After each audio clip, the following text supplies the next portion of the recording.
Las largas horas del debate parlamentario con la presencia de la ministra Patricia Salas. Eduardo, buenas noches.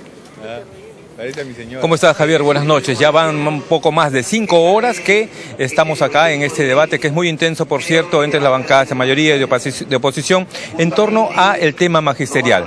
Luego que se hizo las respuestas a la interpelación a la ministra Patricia Salas, ha realizado acá todo un proceso de debate a nivel general. Hay posturas, como señalamos, ya bastante bien definidas. Una de ellas, por cierto, la del grupo parlamentario fujimorista de Fuerza 2011, que ha sido bastante crítico frente a la exposición de la ministra Patricia Salas. También tenemos acá con nosotros a un representante de este grupo parlamentario, Rolando Reategui, de Fuerza 2011, y también estamos con Fernando Andrade de Somos Perú. Él es integrante de la alianza parlamentaria. Con ambos vamos a regresar luego para conocer sus puntos de vista, si ha satisfecho o no esta exposición de la ministra de Educación.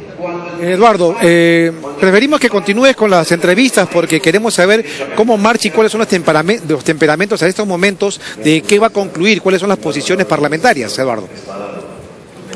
¿Cómo no? Vamos de inmediato entonces a consultarle, por ejemplo, al congresista Rolando Reategui de Fuerza 2011. ¿Por qué esa postura tan crítica? Ustedes han señalado que hay un fracaso acá en la gestión de la ministra Patricia Salas al frente del Ministerio de Educación. Bueno, la ministra Salas está jalada. La ministra Salas no ha tenido la firmeza necesaria de poder explicar a la representación nacional ni a todo el pueblo del Perú cómo es que hay 50 días de huelga donde quien se perjudica son los niños y los adolescentes y los jóvenes. Y todavía en zonas tan atrasadas en el Perú. ¿Qué le podemos dar a un país que está creciendo cuando tú no puedes incluir a mucha gente, cuando no va a la escuela, no va al colegio y simplemente ellos se perjudican? Entonces, ¿cómo es posible que ella no hable y diga que ahora se va a hacer una reforma de la educación y la reforma solamente se basa en los sueldos? Yo creo que eso no hay una correlación directa entre calidad educativa y sueldos. En todo ¿Es necesario ir a una reforma? Yo creo que primero hay que plantear qué cosa quieren hacer, qué tipo de reformas. Si va a ser una reforma salarial o va a ser una reforma en la calidad educativa. Si va a ser una reforma de la calidad educativa que todos nosotros los peruanos queremos, para el beneficio de todos, entonces tengamos que debatirlo. Pero si va a ser una reforma solamente de sueldos y salarios, en todo caso no es una reforma. Muy bien. Son estas las expresiones del congresista Rolando Reategui. Vamos a ver qué nos dice Fernando Andrade de Somos Perú, integrante también de la alianza parlamentaria. Para su colega Rolando Reategui, congresista Andrade, la ministra Patricia Salas está jalada. ¿Para usted la aprueba o también está jalada? No, está aprobada, definitivamente, porque lo que está haciendo ella es la reforma de la educación, cosa que no se hace de un día para otro. Esto toma años.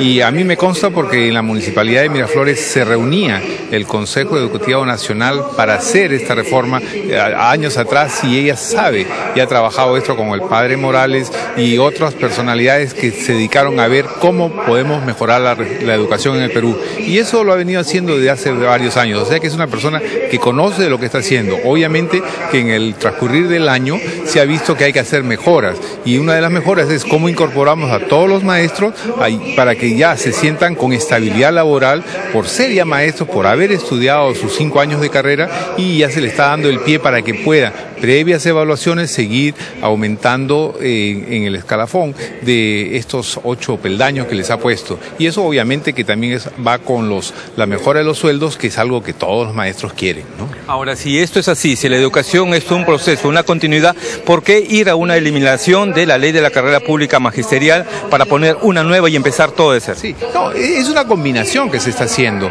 Hay artículos que se están mejorando y no es se acabó 0-0, no es. De ahí, de lo que ya la base que se tiene, de ahí se va a seguir mejorando. Hay artículos como son la escala de sueldos, que es una mejora para los profesores, que es lo que se está viendo aquí, y la otra es la incorporación de los profesores a la carrera pública magisterial, que antes era un embudo, que previa evaluación solo estaban ingresando muy pocos, y tenemos muchísimos maestros que nos tomaría muchos años en ese camino. Entonces se está dando un salto para que se puedan incorporar y de esa forma pues podamos avanzar más rápido.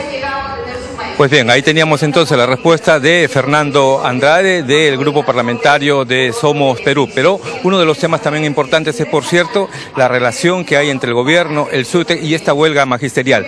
¿Qué es lo que pasa con esta huelga? ¿Cómo la resolvemos? Usted ha hablado de que primero habría que resolver primero la huelga y después entrar a la reforma. Yo creo que a las zonas más deprimidas, donde que se requiere mayor inclusión, no los puedes maltratar. Y no puede haber grupos radicales, ¿no? Tratando de boicotear cualquier tipo de situaciones en lo que es la educación. Creo que aquí la ministra es muy débil y el gobierno es débil. Porque me hace recordar hace muchos años atrás, en las épocas de los 80, también hicieron huelga hasta de 3 meses. Y ahora justo en las áreas más deprimidas comienza un copamiento de estos sectores radicales para empezar una nueva era. ¿Y cuál es la nueva era? Un nuevo paso para estar en la lucha armada, ¿no? Hacer incluso territorios liberados, tratar de boicotear toda actividad de crecimiento económico del país, ¿no? Y tratar de tener el único pensamiento único que existe, que es de ellos el maoísmo, el pensamiento Gonzalo, ¿no? Bueno, ¿y cómo se sale de todo ello y se da una resolución a este problema que tiene a 1/3 de los alumnos del país sin clases? Mira, primero ella debe decir no al CONADE, no al Movadef, hay que expulsarles del magisterio, no hay que pagarle los sueldos, porque no puede ser posible que tú hagas huelgas y te pagan el sueldo. Y esto no puede ser. Yo creo que acá el Perú es el quien se perjudica. Los jóvenes que no tienen nada, una oportunidad, se están perjudicando peor aún. Más pobreza, más exclusión. Y no es el discurso que dice el presidente Ollantumala, mayor inclusión, no, es mayor exclusión con esto. Por eso le decimos que está jalada, porque no se puede hacer una reforma un día. Ella no es una niña de pecho que recién sabe de educación, ella tiene años de la educación. ¿Y cómo es posible que no plantee realmente una verdadera reforma? Ese es nuestro cuestionamiento. Muy bien.